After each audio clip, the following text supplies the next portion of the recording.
सिर्फ इतना करेंगे कि 3 अलग अलग ये रॉकेट हैं, ये जाएंगे पाइप के इस कोने से और फिर देखते हैं इस कोने से निकलेंगी या नहीं। तो सबसे पहले तो हमें इनकी डंडी को तोड़ना होगा, कुछ ऐसे।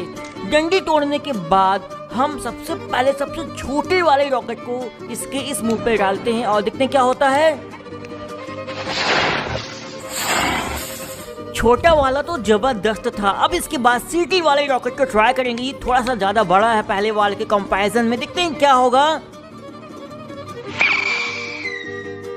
ये भी जबरदस्त तरीके से बाहर निकल गया बिना किसी दिक्कत के। अब यहाँ पे हमारे पास बड़ा वाला रॉकेट, देखते हैं ये कैसे आर पार होगा। कुछ और आइडियाज हो तो कमेंट में